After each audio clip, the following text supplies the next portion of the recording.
Good morning, students. We are going to start the next story. Thank you, ma'am. Written by Langston Hughes. Langston Hughes is actually an American short story writer. He was born in the year 1902 and he left this mortal world in the year 1967. He was not only a writer, he was a great poet, a social activist, a novelist, a dramatist, and a newspaper columnist. He was the pathbreaker of a new kind of innovations. And the innovations is called jazz poetry. The poetry where he speaks about the human sufferings, human misery, and human quest. Hughes is known for one particular Renaissance that is called Harlem Renaissance. Harlem Renaissance. So this American writer, he was actually a black Negro writer. And he was also a humanist, a reformist, a social worker. So in his writing, there always hides a social message to reinstate the people who are derailed, the smaller children who are actually away from the normal mainstream life. His purpose, his objective was to reinstate them into normal mainstream life and to give them the meaning to the life. This great writer has written this great short story. Thank you, ma'am. This story leaves a social message, a message of how we can play a little bit of role to reinstate, to reform, to change the smaller children who even unknowingly just got into the gray areas of life and absolutely get involved in higher, bigger, dirtier criminal activities. If we, the people who are blessed with the normal life, if we can play a little bit of part, a little bit of role, whenever we come across them, if we just hold the hands of those little kids who are just into the world of little bit of criminal activities, then certainly we can save so many young boys and girls. So this is the message that story writer has left in this story. Thank you, ma'am. So what the story is all about? This ma'am is a woman like all of us, and her name is Mrs. Luella Betts Washington Jones. She herself is a lone fighter, a fighter who single-handedly fighting for the life of survival. She is a single woman. She works late night in a hotel beauty shop, and she is coming back from the work. She is just walking along the path on the sidewalk of a road. It was about 11 o'clock at night, and all on a sudden a boy just ran in from behind and made a bold attempt to snatch her purse. The boy just miscalculated the weight of the bag. The bag was heavier and the boy was thinner. That boy, due to the weight of the bag, has lost the balance and the boy fell on the sidewalk. This woman, Mrs. Luella Bates Washington Jones, immediately caught the boy red-handed. She gave a kick on the back and took the boy up by the short front. And he found it's a very small boy who should have been in the school. He is engaged in stealing. She had in her mind certainly another thought. She took the boy on the short front and pretended that she was very angry, and she started dragging the boy. The boy got scared.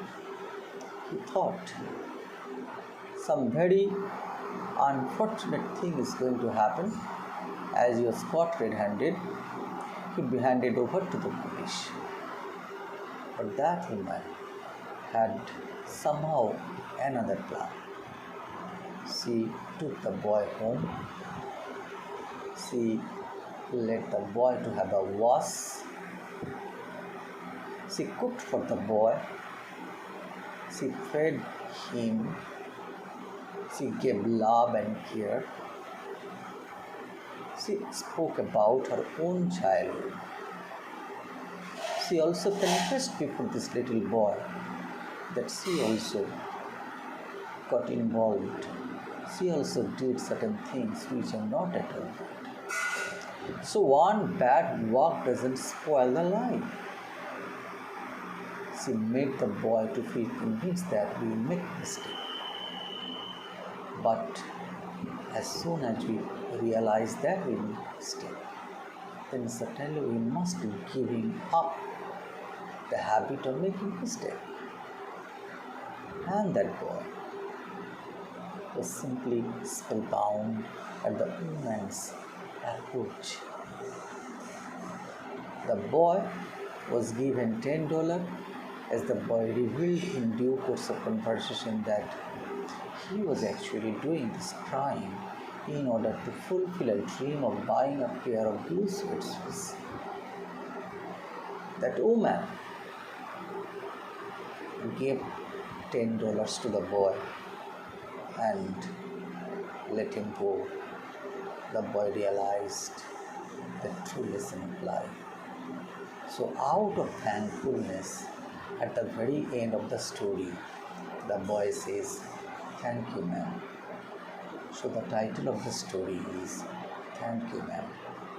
A boy, after getting a new meaning of life, after getting a true flavor of life, after having had the taste of the truthfulness, after having had the taste of virtues, in gratefulness, is thanking the rescuer, that Messiah of life, Mrs. Luella Bates Washington Jones.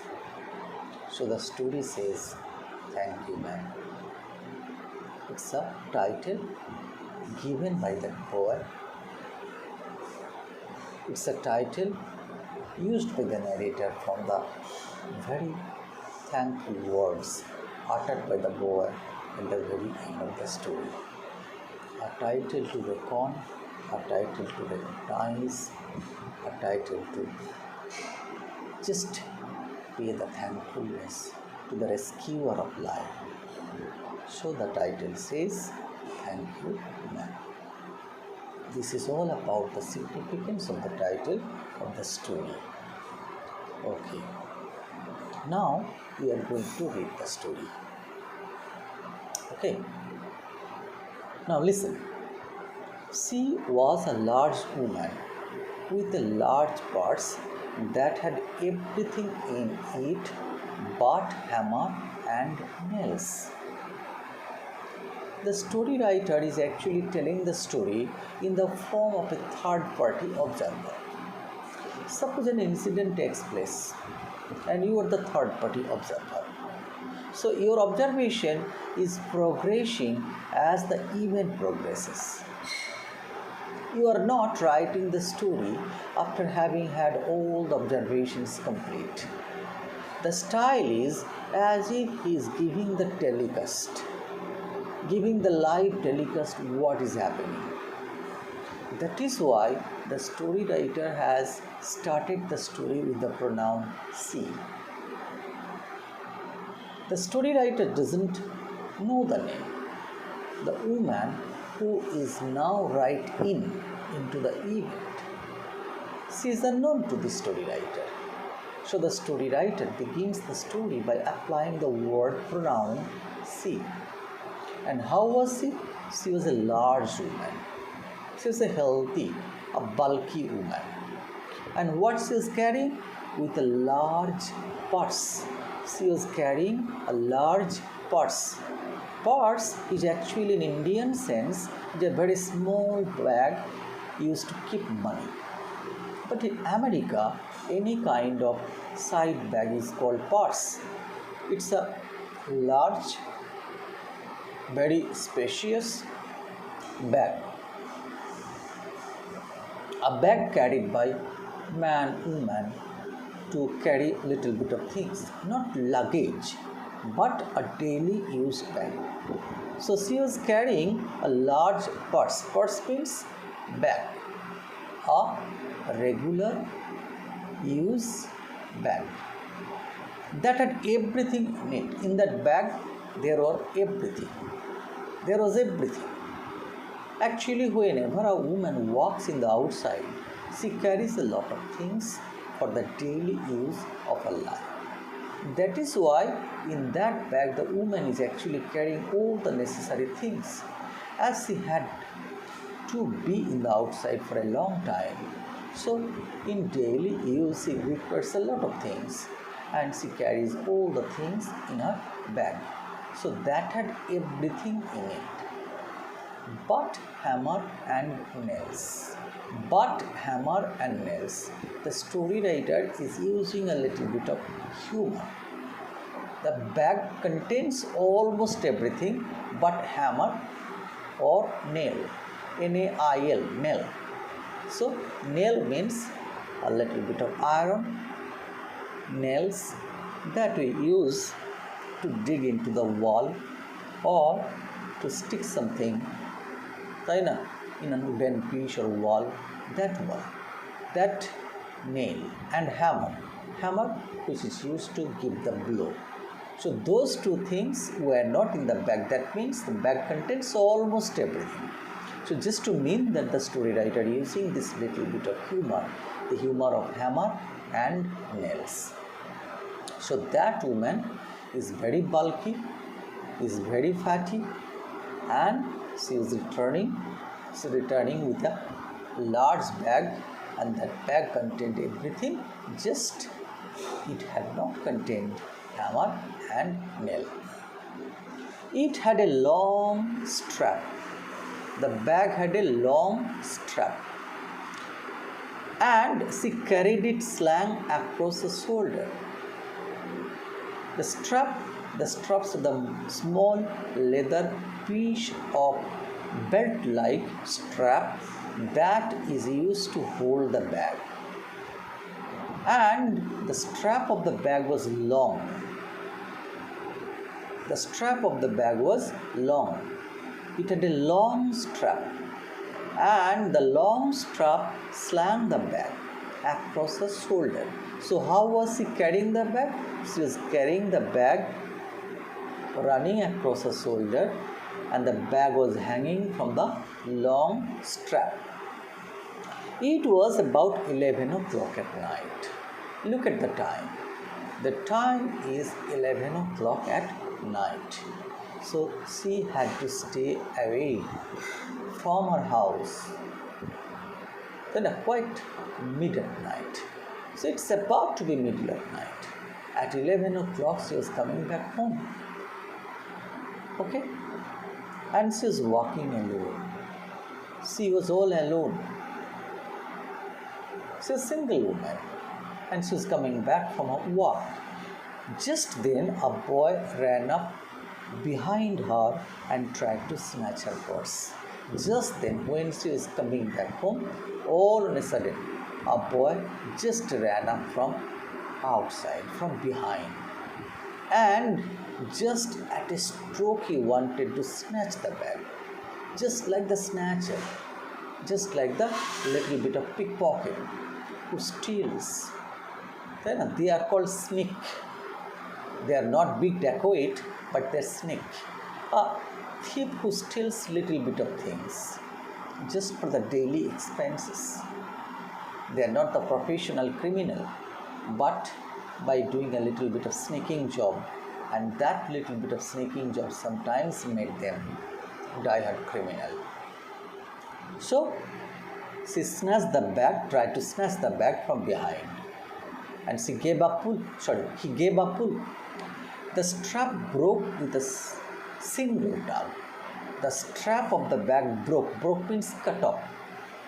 So when it was given a very strong pull, the belt, the strap of the bag cut off. The single tug. Tug means a snap. A large, strong snap. And the bag cut off. The boy gave it from behind, but the boy's weight and the weight of the parts combined caused him to lose his balance. But the weight of the boy was a little bit of less, and the weight of the bag was a little bit more. So naturally, the momentum of the boy was not as powerful as the momentum of the bag when it was about to fall down. So that heavy weight of the bag caused the loss of balance in the boy. The boy immediately felt that he was losing the balance, and in a very unstable manner, the boy fell on the sidewalk. That caused him to lose his balance. So instead of giving a full blast means run. So the boy decided, the boy premeditated that he would take the bag by snatching, and immediately in that motion he would just run away. But the weight of the bag was so heavy that he could not do what he intended to do.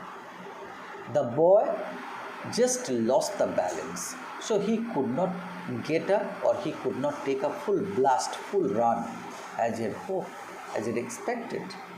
The boy fell on his back on the sidewalk. The boy fell on the sidewalk, and the boy fell on back. On back means with the limbs and hands upside. The boy fell on the back. The posture was such, the legs just flew up, the hands just flew up, and the boy was lying on back. Okay. The large woman simply turned around. The large woman. That woman was coming back from office when she found that the boy, the snatcher, was lying down on the sidewalk. She suddenly turned around and kicked him right square on his blue jeans setter. Suddenly he turned around, and out of reflex action, she started kicking the boy on the back. The boy was caught in a very awkward position. So naturally, the woman just turned and gave a kick.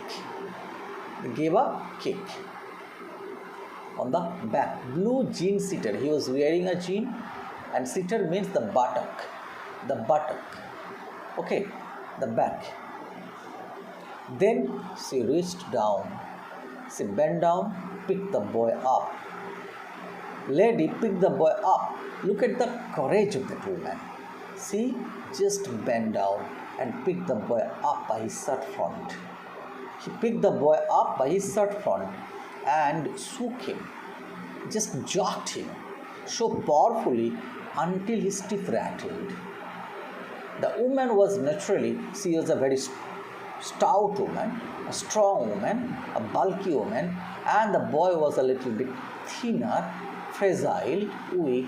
So when that powerful, strong woman jerked the boy up with all the strength of the body, then suddenly the boy was jerking, shivering in such a way that the teeth, upper and lower jaws, they hitting each other and making a rattling sound, just to frighten the boy. as if, why did you do that? And the boy got scared. After that, the woman said, pick up my pocketbook, boy, and give it here. Pick up my pocketbook, boy, and give me here. She still held him. She was not getting the boy any kind of looseness. Still holding the boy tightly and said, boy, because of you, my purse fell down. So you bend down and pick it up. But she bent down. She also bent down because she is holding the boy. Enough to permit him to stoop. The lady also bent down enough so that the boy could stoop. Stoop means bend the back. Stoop and pick her purse. The boy was allowed to bow down to pick the bag up. Then she said, now, aren't you ashamed of yourself? Are you not ashamed of yourself, you boy? So look, the woman is hitting the conscience, the ethic of the boy, ethical part of the mind. What you did you do correct? Did you do correctly? Did you do the right thing? Did you do the right thing? Are you not ashamed? In every heart there hides the truth. There hides the just. There hides the goodness. So when you hit that goodness, when you hit that justice, that goodness will suddenly wake up. The conscience will come back. The analytical mind will come. Because we do certain things which are bad, we do out of impulse. And impulse covers up the conscience. So when you prick the conscience, when you prick it, then suddenly it will wake up. So if you, when you are doing certain things wrong, if you ask yourself, should I have done it? Then certainly your goodness, your justness will come up and say, no. So your conscience gives you best guidance. When you're feeling the urge, the impulse, the strong emotion that I must do this, then suddenly come and sit down. Calm down and sit down and analyze. If I do this, what will happen to me? Am I going to do certain things which will give the bad consequence? You must in cool head analyze it. But if you could not analyze it, you certainly do the bad thing. So that bad thing, when once committed, a good teacher always pokes you on that conscience to wake up the conscience and say, did you do it? You say, yes. How can you do it? Being such a good boy, how can you do it? Are you not ashamed of yourself? Then you certainly feel, oh my God, I certainly did a very wrong thing. I should have not done that. So the woman also playing the same tactics just to wake up the conscience of the boy so that the boy could feel the sense of guilt in him. Firmly gripped by his shirt front, the boy said, yes, ma'am. Yes, ma'am means yes, ma'am. The woman was firmly holding the boy. Grip means the hold. The hold of the boy was, hold of the woman upon the boy was so tight. As the hold was very tight, the boy could not move. So the boy, out of panic, said, yes, ma'am. Yes, I am. Yes, ma'am means yes, I am. Yes, I am ashamed of myself. The woman said, what did you want to do it for? That means, why did you do it? What for did you do it? What is the purpose behind such a very criminal act? Tell me, why did you do it? The boy said, I didn't aim to. I didn't aim to means I didn't want to. A-I-M. Aim means want. My objective was not to steal. So the boy is confused. The boy never expected that would be caught such a way. So the boy said, I didn't aim to. She said, you a lie? You are lying? You didn't aim to, you didn't want to. So how did you do that? What are you telling? You are not willing to steal my bag, then what have you done it? Why have you done it? By the time 2 or 3 people passed, look at the reaction of the road. 2 or 3 people passed, paused, stopped. Paused means stopped, stopped. Turned to look what is going on. And some stood watching. So few people, they were interested, they just waited and just want to see what is going on. And certain people are there who just have a look and just went on their own way. So in this way, the people who were on the street, they reacted. The woman said, if I turn you loose, will you run? If I turn you loose, if I just let you go, will you run? Asked the woman. Just to know the intent of the boy, the desire of the boy. The boy said, yes, sir. Means, yes, ma'am, I'll just run away, said the boy. And look at the twist the woman is giving. Then I won't turn you loose. Then I won't turn you loose. That means I won't let you go. I won't allow you go. I'll not just leave you, said the woman. She did not release him. She did not free the boy. Release means free. She did not free the boy. I'm sorry, lady, I'm sorry. I'm sorry. Look, the offender immediately understood, realized what mistake he had done. So that offender is begging apology. Sorry, lady, sorry, please let me go. I'm not the person who wanted to do that. So whispered the boy. Whispered means muttered, spoken very, very softly. The boy spoke very, very softly because the sense of guilt is there upon him. So the boy could not speak loudly. He knew that he had done certain things which are not at all good. So the boy is very feebly telling that, sorry lady, sorry, please let me go. I shall not do it again. Here we are ending the first part. Then we shall again continue in the second part of the story.